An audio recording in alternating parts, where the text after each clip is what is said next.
اور جس کو محبت اہل بیت مل گئی فرمایا اسے گویا درویشی مل گئی۔ تو اللہ کریم ہمیں اہل بیت سے سچی محبت عطا فرمائے، نبی پاک کی آل کی سچی محبت عطا فرمائے۔ ایک بادشاہ گزرا، نام تھا اس کا تیمور لنگ۔ یہ تیموری سلطنت کے بانی اور حکمران تھے۔ شیخ زین الدین بغدادی فرماتے ہیں تیمور لنگ مرض الموت، یعنی بالکل آخری جو مرنے کے قریب کا ٹائم ہوتا ہے، ایسی بیماری میں مبتلا ہو گئے اور اس میں مبتلا تھے کہ ایک دن شدید غم سے ان کا چہرہ سیاہ پڑ گیا۔ اچھا، پھر تھوڑی دیر بعد جب حالت بہتر ہوئی تو ہم نے کہا حضرت تھوڑی دیر پہلے بیماری کی شدت کی وجہ سے آپ کا چہرہ بڑا سیاہ ہو گیا تھا۔ تو کہتے ہیں ہاں، میں نے عذاب کے فرشتے دیکھے تھے، وہ میری طرف آ رہے تھے، اس کی وجہ سے مجھ پر شدید غم طاری ہو گیا کہ میرے چہرے کا رنگ سیاہ ہو گیا، مگر اس کے بعد میں نے دیکھا کہ سرکار دو عالم مدینے والے آقا صلی اللہ تعالی علیہ وسلم تشریف لائے، فرشتوں سے فرمایا اسے چھوڑ دو کیونکہ یہ میری اولاد یعنی سید زادوں سے محبت کرتا ہے۔ یہ سن کر فرشتے واپس چلے گئے۔ بہت بڑے عالم علامہ یوسف بن اسماعیل دبہانی رحمۃ اللہ تعالی علیہ فرماتے ہیں تیمور لنگ کے انتقال کے بعد کسی نے خواب میں دیکھا کہ نبی پاک تشریف فرما ہیں، آقا کے ساتھ تیمور لنگ بھی بیٹھے ہوئے ہیں، اور سبحان اللہ میرے آقا نے خواب دیکھنے والے سے فرمایا اے محمد بن حسن، تیمور میری اولاد سے محبت کرتا ہے۔ واہ واہ واہ، سبحان اللہ، نبی پاک کی اولاد سے، آقا کے اہل بیت سے محبت کرنا یہ انشاءاللہ مغفرت کا ذریعہ ہوگا۔ کیا خوبصورت اشعار ہے نا، فضل رب سے دو جہاں میں کامیابی پائے گا، فضل رب سے دو جہاں میں کامیابی پائے گا، دل سے جو شیدا ہوا اصحاب و اہل بیت کا، اے خدائے مصطفیٰ ایمان پر ہو خاتمہ، مغفرت کر واسطہ اصحاب و اہل بیت کا۔ بڑی پیاری دعا ہے، مل کر کر لیں۔ جینا مرنا ان کی الفت میں ہو یا رب، اور ہو قرب جنت میں عطا اصحاب و اہل بیت کا۔ تو یہ بڑی نصیب والوں کو یہ محبتیں نصیب ہوتی ہیں۔ اہل بیت کی محبت کہاں پہنچاتی ہے؟ حضرت ابو نصر بشر بن حارث حافی رحمۃ اللہ تعالی علیہ فرماتے ہیں مجھے ایک بار خواب میں نبی پاک کی زیارت نصیب ہوئی۔ میرے آقا نے فرمایا اے بشر، کیا تم جانتے ہو اللہ پاک نے تمہیں تمہارے زمانے کے اولیاء سے زیادہ بلند مرتبہ کیوں عطا فرمایا؟ میں نے عرض کی یا رسول اللہ صلی اللہ تعالی علیہ وسلم میں نہیں جانتا۔ تو نبی پاک نے فرمایا اس لیے کہ تم میری سنت کی پیروی کرتے ہو، نیک لوگوں کی خدمت کرتے ہو، اپنے مسلمان بھائیوں کی خیر خواہی یعنی انہیں نصیحت کرتے ہو، اور سب سے بڑھ کر اہم بات یہ ہے کہ میرے صحابہ اور میرے اہل بیت سے محبت کرتے ہو۔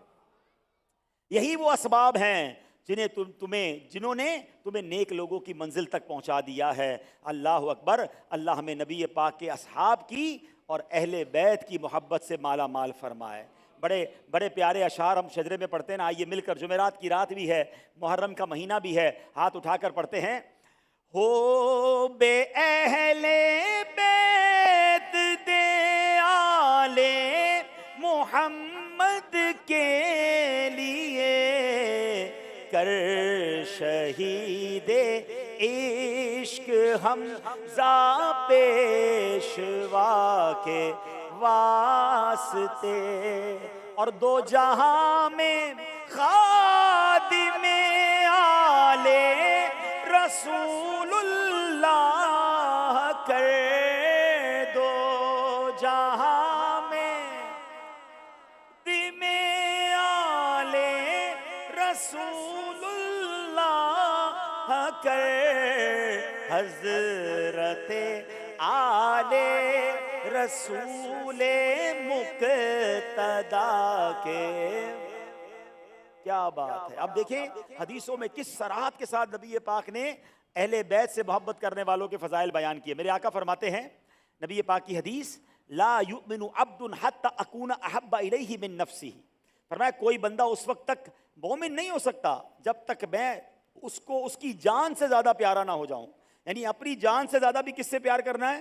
حضور علیہ الصلوۃ والسلام سے۔ پھر آگے فرمایا وہ تکون عطرتی احب الیہ من عطرتی، اور میری اولاد اس کو اپنی اولاد سے زیادہ پیاری نہ ہو جائے۔ اپنی اولاد سے زیادہ پیار کس سے کرنا ہے؟ حضور کی اولاد سے۔ پھر فرمایا وَذَاتِي أَحَبَّ إِلَيْهِ مِنْ ذَاتِهِ، اور میری ذات اسے اپنی ذات سے بڑھ کر محبوب نہ ہو جائے۔ اور فرمایا وَيَكُونَ أَهْلِي أَحَبَّ إِلَيْهِ مِنْ أَهْلِهِ، اور میرے اہل بیت اسے اپنے گھر والوں سے بڑھ کر پیارے اور محبوب نہ ہوں۔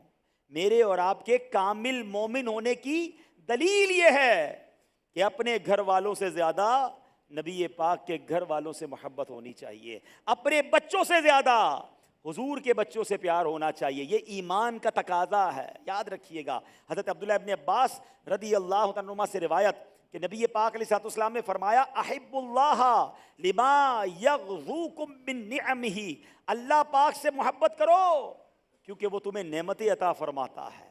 وَأَحِبُّونِي بِحُبِّ اللہ، اور اللہ پاک کی محبت کے سبب مجھ سے محبت کرو کیونکہ میں حبیب اللہ ہوں۔ مگر اگلی بات کیا فرمائی؟ وَأَحِبُّ أَهْلَ بَيْتِي لِحُبِّي، اور میری محبت کے سبب میرے اہل بیت سے محبت رکھو۔ یعنی حضور سے محبت ہے تو چیک کرو اہل بیت سے کتنی محبت ہے، حضور کی آل سے کتنی محبت ہے۔ سید صاحبان تو آج بھی ہمارے درمیان ہے نا، بے شک ہمیں حسنین کریمین سے، پنجتن پاک سے والہانہ پیار ہے، ہمارا گھر بار قربان کربلا والوں پر، ہماری نسلیں قربان پنجتن پاک پر، لیکن اب وہ تو بے شک عظیم ہستیاں ہیں، آج بھی ہمارے آس پاس سید صاحبان ہوتے ہیں جو صحیح آل رسول ہیں، سید صاحبان ہیں، ان کا ادب کیجئے، ان سے پیار کیجئے، ان کی خدمت کیجئے۔ اللہ سلامت رکھے میرے پیر و مرشد امیر اہل سنت کو۔ آپ تو فرماتے ہیں کہ اپنی آمدنی کا کچھ حصہ 1%، 2%، 5%، اللہ جتنی توفیق دے وہ آل رسول کے لیے الگ کر دیں۔ ہاں جو بھی کما رہے کہ یار یہ پیسے میں نے اپنی آمدنی میں اتنا پرسنٹیج آل رسول کو دینا ہے۔ یہ تو آپ کو پتا ہے نا کہ سید صاحبان کو زکوٰۃ نہیں لگ سکتی، اور یہ اس میں ان کی شان ہے کیونکہ یہ زکوٰۃ مال کا میل ہے۔ سرکار کی آل تو پاک ہے، مال کا میل کہ انہیں کیسے لگے گا؟ تو پاک صاف مال سے ان کی خدمت کریں۔ یہاں معاملہ بڑا عجیب ہے، لوگ کہتے ہیں بھائی میرے پاس زکوٰۃ ہے، ارے آپ زکوٰۃ دے رہے ہیں، سید زکوٰۃ نہیں لے سکتا تو وہ غریب سید کہاں جائے گا؟ ہماری تو یاد رکھیے پیسوں کے نصیب جاگتے ہیں، ہمارے پیسوں کے بھاگ جاگتے ہیں۔ اگر وہ پیسے آل رسول کی خدمت میں خرچ ہو جائیں، سچی بات تو یہ ہے ارے جس کا صدقہ کھا رہے ہیں، اگر کچھ ان کی آل کی خدمت ہو جائے تو وہ نبی پاک بھی ہم سے راضی ہو جائیں گے۔ اعلیٰ حضرت نے کیا سمجھایا کہ تیری نسل پاک میں ہے بچہ بچہ نور کا، آقا تیری نسل پاک میں ہے بچہ بچہ نور کا، تو ہے عین نور تیرا سب گھرانہ نور کا۔ یہاں ایک اور بات بڑی زبردست سمجھنے والی ہے۔ آج کل ہم غور کریں نا، ہمیں عجیب سا معاملہ نظر آتا ہے سوشل میڈیا پر، باقی جگہوں پر بھی، کچھ لوگ صرف صحابہ کی بات کرتے ہیں، اہل بیت کی بات نہیں کرتے، معاذ اللہ، اور کچھ لوگ صرف اہل بیت کی بات کرتے ہیں، صحابہ کے بارے میں عجیب عجیب باتیں کر رہے ہوتے ہیں۔ یاد رکھیے اہل سنت کا عقیدہ ایسا با ادب اور با کمال ہے، ہمیں صحابہ سے بھی پیار ہے، ہمیں اہل بیت سے بھی پیار ہے۔ دونوں آنکھیں ہیں نا، دو آنکھوں میں سے ہر آنکھ ضروری ہے، یہ آنکھوں کے بغیر جس طرح نہیں چلتا، صحابہ بھی ہماری آنکھیں، اہل بیت بھی ہماری آنکھیں، یہ سب ہمارے سر کے تاج ہیں۔ بلکہ دو بڑی پیاری حدیثیں سناتا ہوں، اس سے آپ کو اندازہ ہوگا کہ اہل سنت کا کیسا کمال کا ہمارا عقیدہ ہے۔ نبی پاک فرماتے اصحابی کالنجوم، میرے صحابہ ستاروں کی مانند ہیں، ان میں سے جن اصحابی کالنجوم فبأیہم اقتدیتم اہتدیتم، میرے صحابہ ستاروں کی مانند ہیں، ان میں سے جن کی بھی اقتدا کرو گے، جن کی بھی پیروی کرو گے تم فلاح پا جاؤ گے۔ ٹھیک ہو گیا؟ اس میں بڑی کمال کی بات سمجھنے والی ہے۔ پیارے آقا نے ہر صحابی کو ستارہ فرمایا ہے، یعنی یہ نہیں فرمایا کہ یہ مخصوص صحابہ ہیں ان کو فالو کرو گے تو جناب آپ ہدایت پا جاؤ گے، نہیں، ہر صحابی جو ہے وہ ستارہ، وہ مقتدا ہے، کسی بھی صحابی کو فالو کریں گے کامیاب ہو جائیں گے۔ جبھی تو ہم نعرہ لگاتے ہیں ہر صحابی نبی۔ اچھا یہ حدیث تو ہو گئی، ٹھیک ہے، صحابہ کی شان، صحابہ کیا ہیں ذرا یاد رکھیے گا، کیا فرمایا کس کی مانند ہیں؟ ذرا میرے ساتھ رہیے نا، کیا فرمایا کس کی مانند ہیں؟ ستاروں کی مانند۔ اب ایک اور حدیث پاک جس کا مضمون ہے، میرے آقا فرماتے ہیں میری آل، میری عطرت امت کے لیے کشتی نو کی مانند ہے، جو اس میں سوار ہو جائے گا وہ پار لگ جائے گا۔ اپنی آل کو، اپنے اہل بیت کو کیا فرمایا؟ کشتی فرمایا۔ کیا فرمایا؟ اور صحابہ کو کیا فرمایا؟ ستارے۔ اب ذرا غور سے سنو، جب کشتی میں بندہ بیٹھ کر دریا پار کرنا ہوتا ہے نا تو ستاروں کی بڑی ضرورت ہوتی ہے، کیونکہ ستاروں سے تو راستہ پتہ چلتا ہے. یہ تو اب کمپاس وغیرہ آ گئے, ورنہ پہلے جب بھی کشتیاں جہاز جاتے تھے وہ ستاروں سے راستہ ڈھونڈتے تھے. تو سبحان اللہ, میرے رضا ان دونوں حدیثوں کو جمع کر کے کتنی پیاری بات لکھتے ہیں. آپ فرماتے ہیں اہل سنت کا ہے بیڑا پار. کیوں پار ہے؟ اصحاب حضور نجم ہیں اور ناؤ ہے عطرت رسول اللہ کی.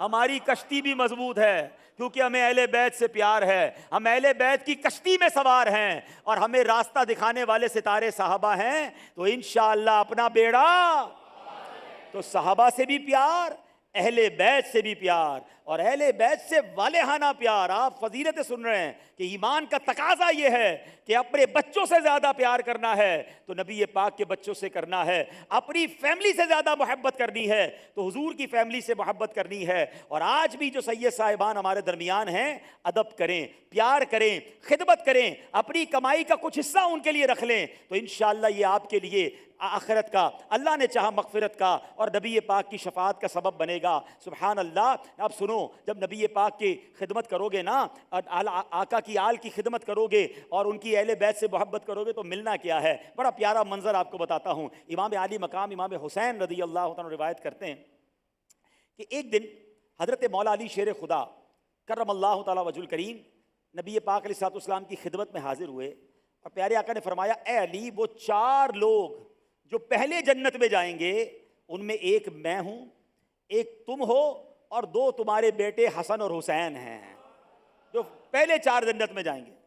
تو حضرت, اور ہماری اولاد ہماری پیچھے ہوں گی, ان کے پیچھے ہماری ازواج ہوں گی. نبی پاک نے ترتیب بتائی کہ 4 پہلے ہم ہوں گے, پھر ہماری اولاد ہوگی, ہماری ازواج ہوں گی.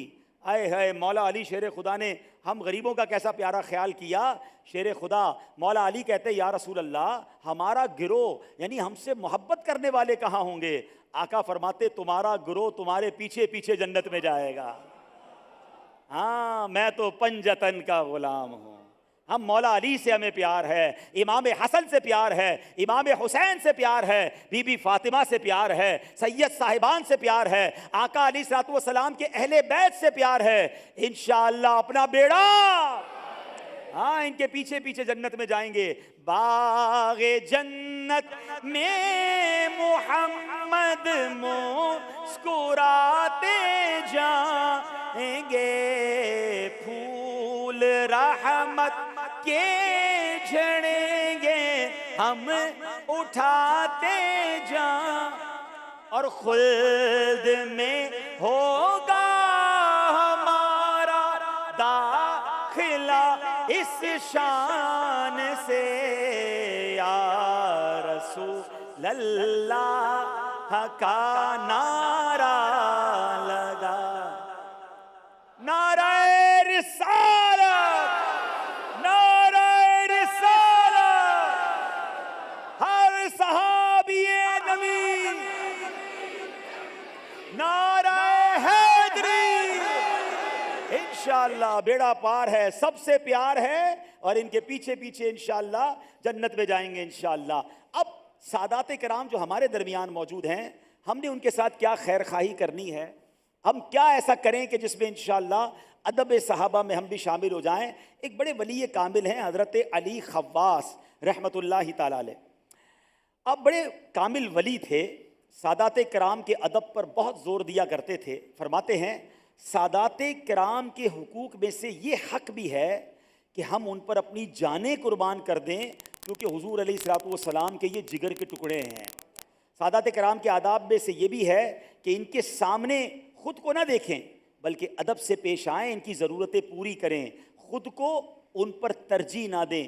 سید صاحب چاہے بے علم بھی ہوں پھر بھی ان کا ادب بجا لائیں, حضرت علی خواص رحمۃ اللہ تعالی فرماتے ہیں اپنی خواہشات پر سادات کرام کی رضا کو مقدم رکھیں اور ان کی پوری تعظیم کریں۔ قبلہ امیر اہل سنت کئی بار مدنی مذاکروں میں ترغیب دلاتے ہیں کہ اگر کوئی ڈاکٹر صاحب ہیں تو اپنے کلینک کے باہر لکھ کر لگا دیں کہ سادات کرام کے لیے 50%، اللہ توفیق دے تو سادات کرام کے لیے فری۔ اچھا جناب کوئی وکیل ہے، سادات کا کیس ہوگا تو میں جناب ڈسکاؤنٹ دوں گا یا فری کر دوں گا۔ اللہ نے کوئی آپ کو اور مقام دیا ہے، کوئی اسٹور ہے، کوئی جناب دکان ہے، کریانہ اسٹور ہے، اپنی جو بھی آپ کی خدمت ہے آپ کہیں جناب آقا کی آل کے لیے ڈسکاؤنٹ ہے، ان کے لیے فری ہے یا 50% ڈسکاؤنٹ ہے، انشاءاللہ یہ جو خدمت ہے نا یہ آپ کو کہیں بھی نقصان نہیں دے گی۔ اب میں آپ کو ایک مثال دیتا ہوں، دنیاوی مثال کے ذریعے سمجھاتا ہوں۔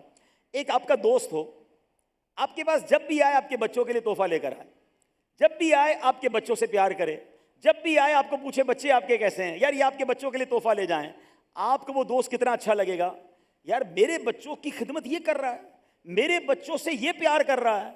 ذرا تصور تو کریں جو آج سید صاحبان کی آل رسول کی خدمت کر رہا ہے اس سے نبی پاک کتنے راضی ہو جائیں گے، خاتون جنت بی بی فاطمہ کتنا راضی ہو جائیں گی، مولا علی کتنے راضی ہوں گے۔ ارے ہمیں ان کی رضا ہی تو چاہیے، کہتے ہیں نا ہم تو خواب ہی مدینے والے کا صدقہ رہے ہیں، تو پھر کیوں نہ ان کی آل کی خدمت کریں۔ اور ہاں ایک بات یاد رکھیے، یہ تو بات ہو گئی اہل بیت سے محبت کی۔ اب معاذ اللہ کوئی اہل بیت سے بغض رکھے، اہل بیت کی دشمنی رکھے، معاذ اللہ ایسے بھی بدبخت موجود ہوتے ہیں نا، باتیں کر رہے ہوتے ہیں، شرم نہیں آتی کس کے بارے میں بات کر رہے ہیں، کیسی زبان استعمال کر رہے ہیں۔ یاد رکھیے حضرت عبداللہ ابن عباس رضی اللہ تعالیٰ عنہما سے روایت ہے، سرکار دو عالم صلی اللہ علیہ وسلم نے فرمایا، حدیث پاک، اگر کوئی شخص کعبہ شریف اور مقام ابراہیم کے درمیان نمازیں پڑھے، وہیں رہ کر روزے رکھے، پھر وہ اہل بیت کی دشمنی پر مر جائے تو وہ جہنم میں جائے گا۔ کعبے کے سامنے نمازیں پڑھ رہا ہے، وہاں جناب روزے رکھ رہا ہے، مگر دل میں بغض اہل بیت ہے، اہل بیت کی دشمنی ہے، پھر اس کا ٹھکانہ جہنم ہے۔